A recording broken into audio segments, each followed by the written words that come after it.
First of all, I would really like to pay my deep respect for Emmanuel. When I met him a few years ago, and he showed me Virunga on film the first time, the first thing I said, I'm sure there's King Kong. There must be King Kong in where you live, as remotely in the Congo as you can be. And he assured me there was King Kong.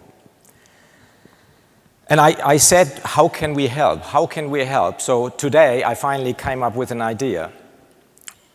Who would like to join me in a travel to Virunga to give support to him to explore the tourism opportunities that we certainly can all jointly work on to make them happen? Hands up.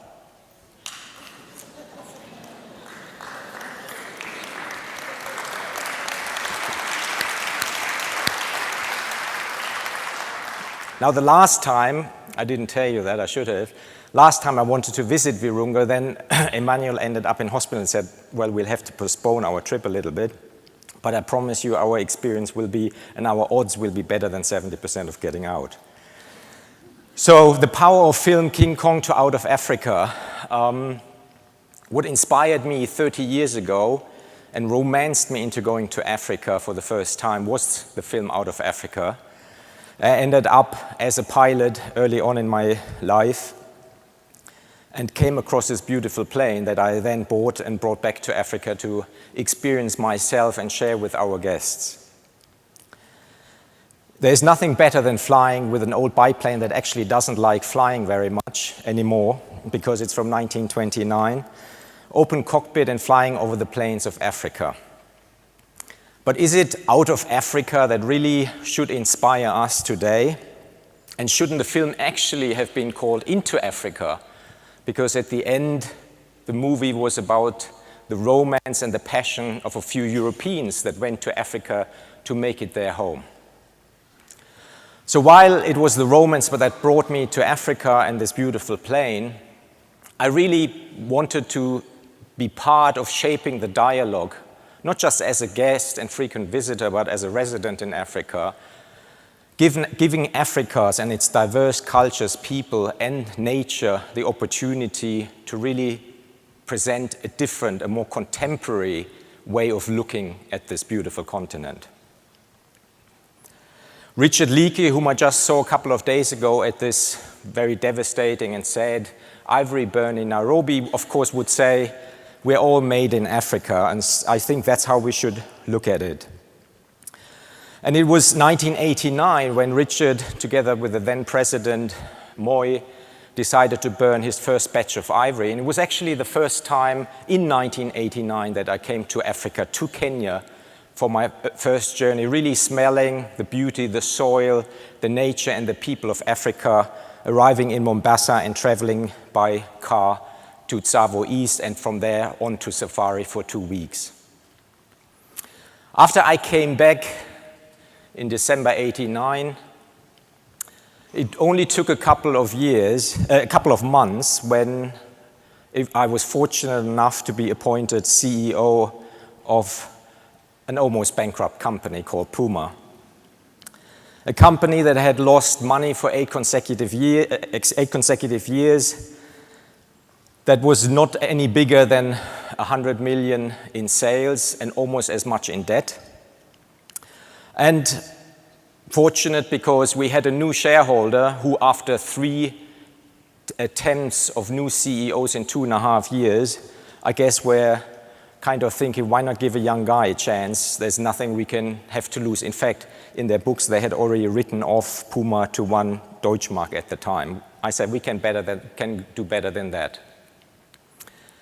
3.5 years of disarray, 8 years of losses. It only took the team that I built in a short period of time, 6 months to turn back to profitability.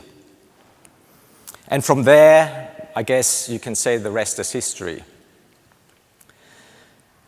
Due to my travel to Africa early on in my career and just before I became CEO, I also felt that there was a great story for a company like Puma to incorporate Africa into its DNA. So we signed football players, we signed Kenyan runners, and we decided that art would become an integral part of Puma. But more about that later. As we were racing from success to success and built a business over the years that ultimately ended up at $4 billion in sales the day I left, I also realized that there was more in life than just setting new records in sales and profitability.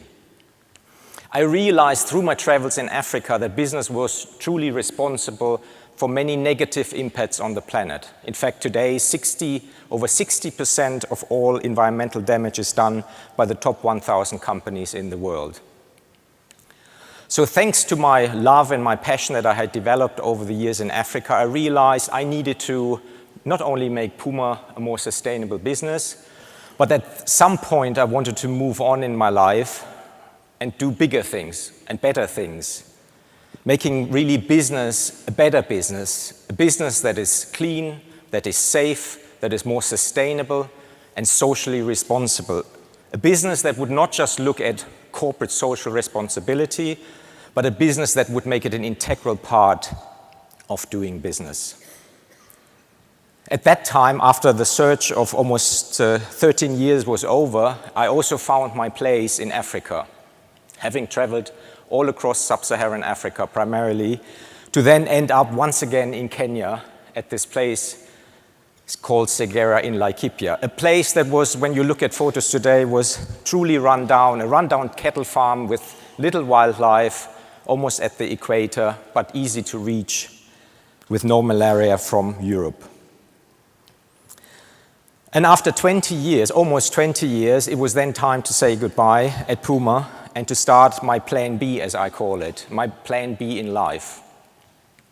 I joined several boards, including Caring, the company that had acquired Puma and was home to many luxury brands, including Gucci, Stella McCartney, Alexander McQueen, Bottega Veneta, and many others. I joined Harley Davidson on the board. And many of you may say, what's sustainable about Harley? Well, there really wasn't anything sustainable about Harley at the time. In fact, I was greeted with a lot of skepticism in Milwaukee when I knocked on their door as the first ever non-American board member. And my today good friend and CEO from Gucci called me the sustainable Taliban when I tried to convince him that Gucci should actually be also about sustainability, which means true quality. I then started the B team with Richard Branson because we wanted business to be a positive force, a business that would speak out. I don't like the word lobby, but really speak out for a different way of doing business, a business that is not just responsible, a business that can do a lot better than just looking at short-term financial gains from quarter to quarter and top-line growth. And we assembled a great group of business leaders, 20 leaders from around the world that had all done extraordinary things in their lives, such as Arianna Huffington, Paul Polman from Unilever, Mohamed Yunus, the Nobel Prize winner, and many more from around the world, Mo Ibrahim, Strive Maziwa from Africa. With our biggest success recently happening through our contribution at the climate conference in Paris, where we had a little impact in the final outcomes. So using business as a force for good was something that I truly believed in.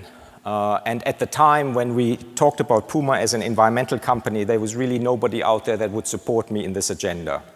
In fact, it can't be done was really what I heard throughout my entire business life, maybe even private life. It can't be done that you turn a very undesirable, unsexy, low-price German shoe company and make it a sexy company. It can't be done that you will ever sell Puma to women. It can't be done that you make Africa cool, that African art can prosper in a brand like Puma. And many more things. Well, we did it. We did it because we had an amazing team that was fighting every day to make it happen. We signed the first African football players. Today, something that is very common when you look at football around the world. They're now playing all over the world. We brought the first players to Europe to play in the German Bundesliga at the time.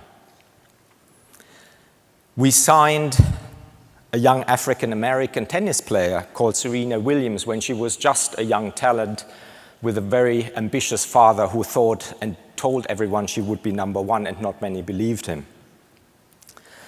We went to Jamaica, and one of our scouts found Usain Bolt. At the time, when everybody thought that reggae and smoking the occasional spliff was what Jamaica was actually known for. And we did many more things, ultimately turning the brand into a truly desirable lifestyle brand. And while the research told us in the beginning that we would never be cool, we actually sold more products to women than to men in the peak of our success. So It Can't Be Done truly became our biggest opportunity. And It Can't Be Done is something along the way I also heard when I bought my property in Kenya, Segera. Kenya, Africa, is about out of Africa. It's about the romance. There is no high-end tourism in Kenya. There's only mass tourism at the time. Laikipia was not really known for a tourism destination. It was the Masai Mara you went to, so you can't really open it, let alone try to establish true sustainability in bringing solar power, not just from a little solar panel, but a comprehensive solar power technology into a place to power a high-end luxury retreat. Guests are not interested in a community experience, a true community experience. Guests are not interested in cattle. The last thing they want to see is a cow. And there's not enough wildlife on Segera. Well, that was 13 years ago. So I had to design a plan B to make all of this a reality. And thanks to some great specialists, and we were sitting together on our porch in Kenya, we designed a plan that Myra mentioned earlier is all about creating a holistic experience, creating win-win situations that would present a different Africa, a contemporary Africa, an Africa that was, of course, still full of romance, but that would also highlight challenges and difficulties that we are facing every day today. Presenting a real-life scenario that would engage guests and visitors, and that would inspire people, just like Africa inspired me when I went for the first time in '89. So around the 4C, we created a new experience. From a conservation side, we took out a few hundred miles of fences, because at the time it was an old cattle ranch with lots of fences. We created a community engagement and hired rangers to really get involved, communities that had never been involved in this part of the world in Kenya. We engaged them, trained them as rangers, and none of them had ever been rangers before. We managed to bring wildlife back, and today can say that we have a true abundance of wildlife that is extraordinary and can compete with any place in Africa, I would tell you, maybe outside of national parks. Something that nobody thought would be possible. Nobody thought that cattle could coexist with wildlife, and it does, and Laikipia is a fantastic example of how to do it. We then built a truly eco-resort. 2 solar plants became the powering heart of the whole destination and retreat. Everything is powered 100% by solar today, and actually from the beginning we opened. We also used recycled water to water our botanical garden, which is quite a lush garden, and at this type of place where you go and water is a scarce commodity, you cannot just rely on water, and you don't want to rely on water. So the only water we ever use is actually coming from our recycled water that our guests leave behind. And we created water storage facilities of over 600,000 liters under our buildings that is now serving as a platform, integrated platform to provide the water source throughout the year. Our communities are part of our equation.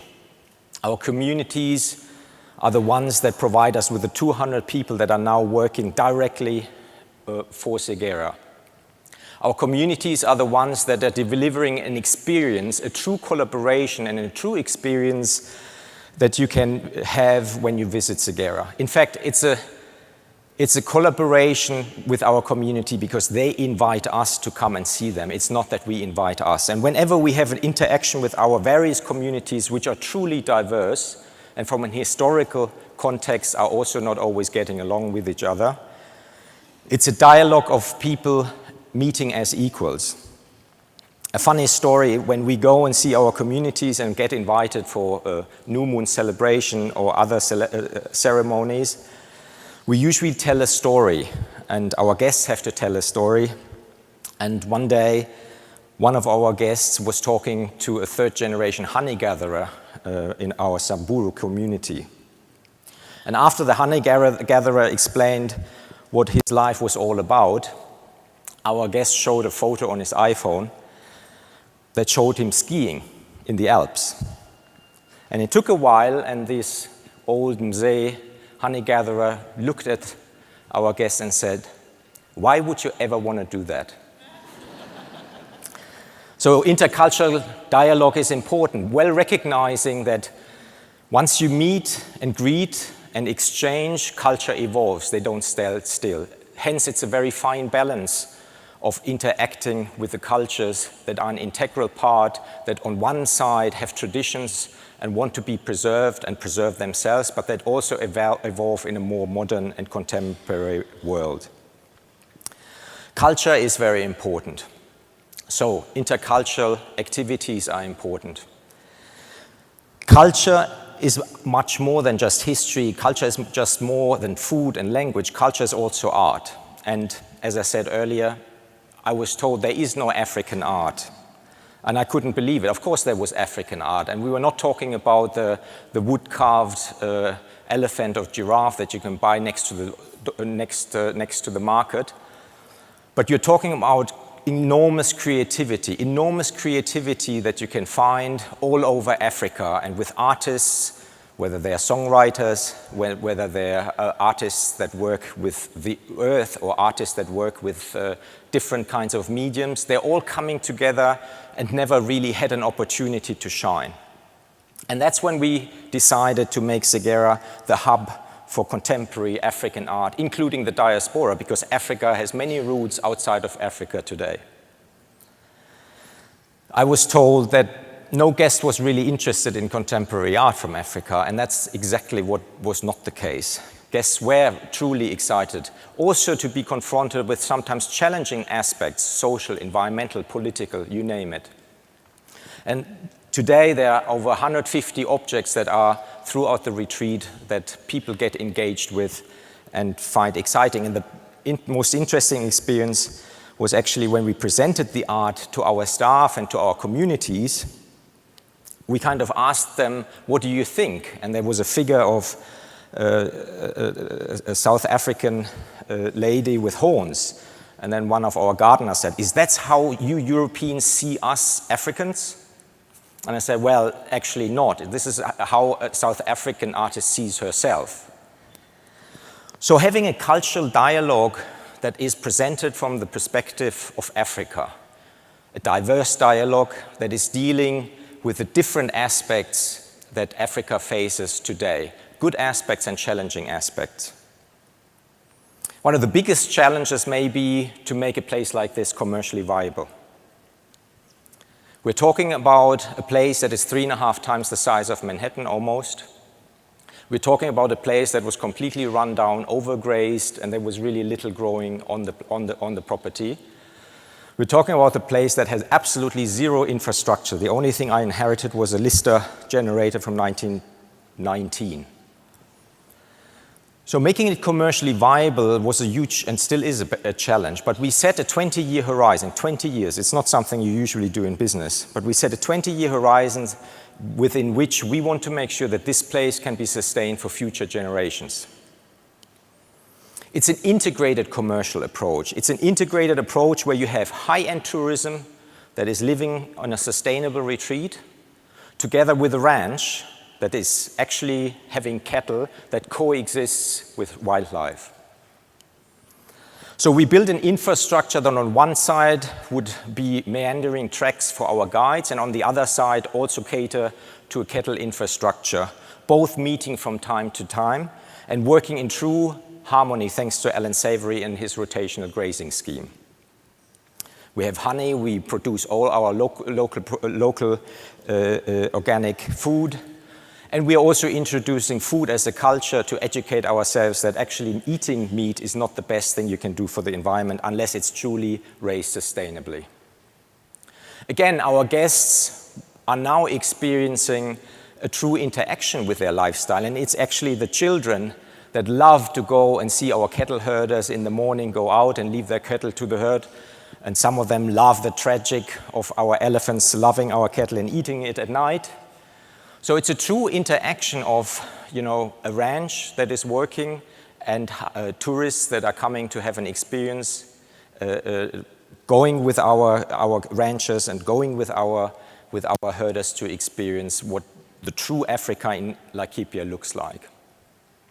Now the 4 C's, that's the holistic balance, as we say it in technical terms, that we are trying to create. In more simpler terms, it's win-win situations that we're trying to create. Win-win situations that preserve our environment, that help our communities, help them grow livelihoods and improve their livelihoods, is a respect of culture and an evolution of culture, and recognizing that culture is a way to express ourselves, and using business as a force for good, a business that can truly support long-term the other areas. As such, we built 6 schools, one of which won the Greenest School of the World Award last year, now bringing 1,800 children into those schools on a day-to-day basis. 1,800 children that tomorrow will be the next generation that is educated about ecotourism, about how to live a more sustainable lifestyle, and who are actually educating their families and parents today when they go home and tell them that they can live a different life as well. When you look at Segera today, I'm happy to say it is truly my dream come true. It's a place which is nestled between Mount Kenya, as you saw in the video, in the east, and the Great Rift Valley in the west. It's a hotspot for biodiversity today. We have hundreds of elephants, herds of buffalo, and many different types of plains game. We have 3 endangered species, one of which only has about 100 left in the world, the Putter's monkey, together with the Grevy's zebra and an increasing amount of wild dog that are now roaming freely in an area that has no fences and no borders. It's a place where you come and feel at home, because that's how I felt when I came to Africa for the first time. I wanted to create a place where you would feel at home. I wanted to create a place where you could get inspired.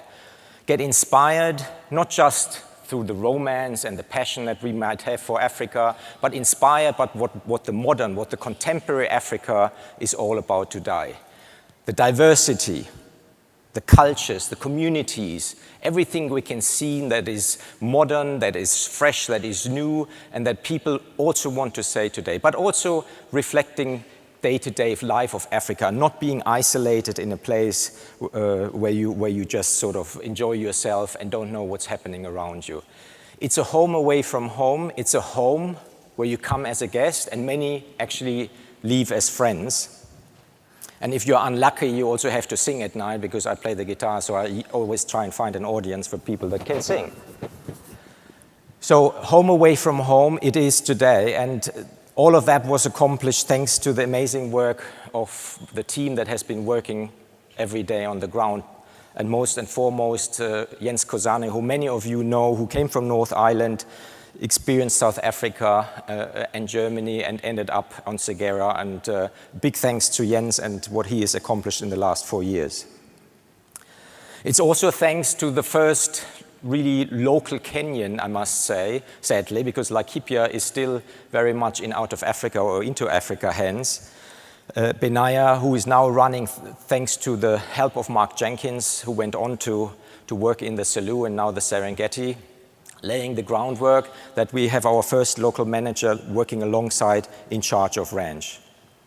So it's a true success story, and I'm telling you this story, and I'm telling you the story of Puma because those were two dreams that I never thought would become reality, or I never actually dreamt. It was kind of an idea that I had in my mind with not much content, but it was a determination that my teams on the ground and I had to make things happen in a different way, and really breaking the mold, breaking the traditional paradigm of what it meant to be a sports brand and what it meant to be operating a safari lodge in Africa. And thanks to that success, I truly believe today that all of us can make a difference. In fact, we're not alone.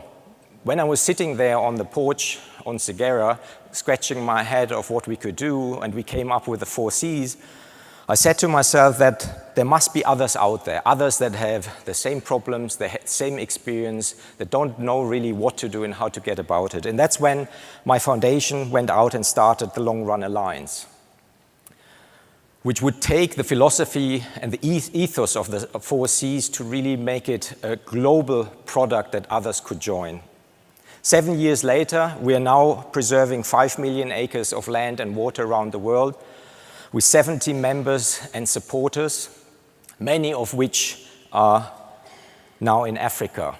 And we have actually 4 places that have achieved the highest pinnacle of our pyramid, with Wolvedans, with Kotters, with Chumbe and with Grootbos in South Africa, and Segera, really achieving the pinnacle of the 4 Cs.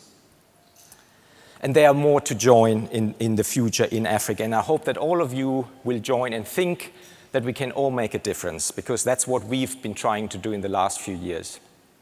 So I've been telling you this story also because I know that there are many out here that have done similar things, and I know how fragile things can be. And I also know that nobody is perfect, neither us nor anybody. And I know from experience that collaboration is truly necessary if we want to move things forward. Hence the B team, hence the long run, and many other things that I'm involved in. The tourism sector, on the other hand, if you look at it globally, I truly believe, although it's one of the biggest employers and brings lots of revenues to people around the world, is not at the forefront of sustainability. But isn't that our unique opportunity to use We Are Africa, to use Made in Africa, to show the world that tourism can be different? So I'd like to close with an appeal to all of you to come together, to not compete, and many of you are already doing it, to join in, use the Constellation Lab, use Space for Giants, a conference I just attended before coming here, use the long run, and use our industry and use Africa as the roots to really show the world what Africa is all about. A contemporary continent, a diverse continent, glooming with different cultures and people that are eager to make a difference in the world. So join in, let's make the difference, and I hope to see you all in Virunga. Thank you.